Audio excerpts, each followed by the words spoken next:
Seahawks come up with a dominating win over the Washington Commanders last night. A guy who came up with a big fumble recovery in this game. Connor O'Toole of your Seattle Seahawks is with us. How are you, man? I'm doing good. Thanks for having me. Well, thanks for joining us. And I would imagine that was a very pleasant plane ride home. It was an interesting game where it felt like whatever you did worked. Do you ever get that feeling of momentum when you're standing on the sidelines or when you're out there on the field, like just everything's kind of going our way?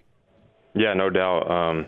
Just felt like we were clicking on all three phases, and that's something that we've talked about the last couple of weeks. If we could just get to click on all three phases, we'll be rolling, and I think everyone saw that last night. Yeah, Connor, you guys really good special team wise. Tell us about what's different about Jay Harbaugh and the way that he coaches you guys, because you guys are top 5 in a lot of categories, whether it's punt return, kickoff return. What's different about Jay Harbaugh?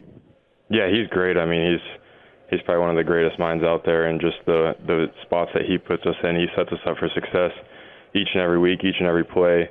And so, all we have to do is just go out and execute, but he lines up a great scheme week in and week out and puts us in great position. Connor, what is it about this team that seems to – it just clicks on the road? It's and I know this is your first year and everything, but you guys are undefeated on the road. And the same was true last year, 7-1. I know you weren't a part of that, but is there just a different intensity or focus, or how do you sort of explain the success on the road? Yeah, I'd say we just have a routine and we stick to it each and every week. Friday comes around, we hit our Friday routine. Saturday, we hit our Saturday routine. Everyone feels comfortable in it, and when you do it week in and week out, and you see results, you just keep it the same.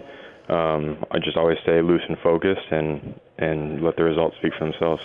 I guess I'd ask you the same question about Mike Macdonald as Jay Harbaugh. What's different about him? Because, he kind of changed things up, Connor. Usually when you go to the East Coast, you go on Friday, and then also just the way you guys warm up and everything, and you guys have really started fast as a team. What's different about Mike? Just tell us, some of the – he seems kind of quirky, but, he also seems like he's a genius as far as getting players ready. Yeah, he's awesome. I think one of the greatest things that I've seen is just his concept of old school principles, new school methods. I feel like we truly take that to heart as an organization, and we'll find what works. And he's willing to tweak whatever it is and try to find the best way possible. And it's always trying to find one step better. It's never good enough, and we'll always try to improve it. And when you do that, you keep taking steps forward. Connor, what's your best definition of chasing edges? We hear that all the time from Mike, but what do you think it is after having played for him for a while here? Yeah, I'd say it's always just kind of like I just mentioned, is just always trying to find that next step. You're always trying to, find a certain technique, find a different thing in film, see something that will take you one step above. And so you're always just chasing one little extra detail, that one little extra nugget that you can find that's going to help you on Sundays or whenever we play. So I'd say that's what chasing edges is to me. Hey, as far as this team's approach to stopping the run, what has made it – I mean, they were able to put up some yards on you last night, but, I mean, this team's number 2 in the league now against the run. And I'm curious from your perspective, what has made this such a stout defense when it comes to stopping the run? Yeah, it's just a mindset we talk about a lot in the D-line room is no one runs the ball on us, and it's a mindset that we have to come in each and every week, go in and do the dirty work and stop the run on early downs, and so we can get after it on third downs. But it truly is a mindset. You guys, that was the first fumble recovery that you got that the team has had this year. But just, as far as the whole concept of takeaways, when do those start coming, Connor? I mean, is that a product of being prepared and, being confident in your assignment, and then you can take some shots, or how do you view that part of it? Yeah, I think it's something that we've focused on since day one of OTAs and training camp is getting the ball out, and, we're always attacking that each and every day in practice. And I think it came to life a little bit last night. Peely did a great job of punching that out on the kickoff. And then we got the interception as well. And so, we've seen the ball ops each and every week, and we just got to make it come to life. Is there anything on defense to this point, Connor, you haven't seen that you feel like, yeah, we're capable of this. We're capable of doing this part of the game better?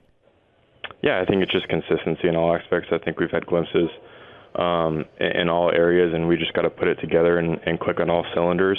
And I think when we do that, we'll be a really special defense. Well, Connor, tell us a little bit about yourself. You went to Utah, but just growing up as a kid, where you grew up, what kind of sports you played, and what led you to Utah?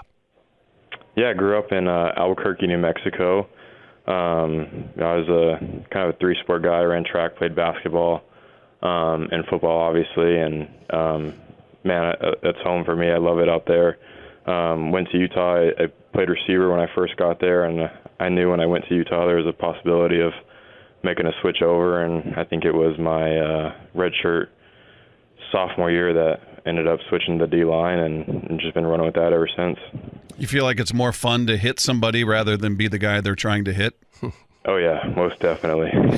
Was that a pretty easy switch for you, going from receiver to the guy that's out there trying to pound the receiver? Yeah, I mean, it definitely took a while to get some of the ins and outs, and obviously put the weight on was one of the biggest things. I went from about like 205, 210 to 250, so that took me about a year to get fully where I needed to be weight-wise. And then obviously the techniques, I mean, that's a thing that still carries on today, is just always trying to fine-tune technique and, chase edges and always get your game to the next step. Connor, congrats on the win, man. That was fun to watch, and hopefully it carries over into the following game and there on and on and on and on. And we're just talking about this team steamrolling the competition. That'll be a lot of fun. It's a pleasure to speak with you. Thanks so much for the time, and we look forward to talking down the road. Thank you, guys. Appreciate you.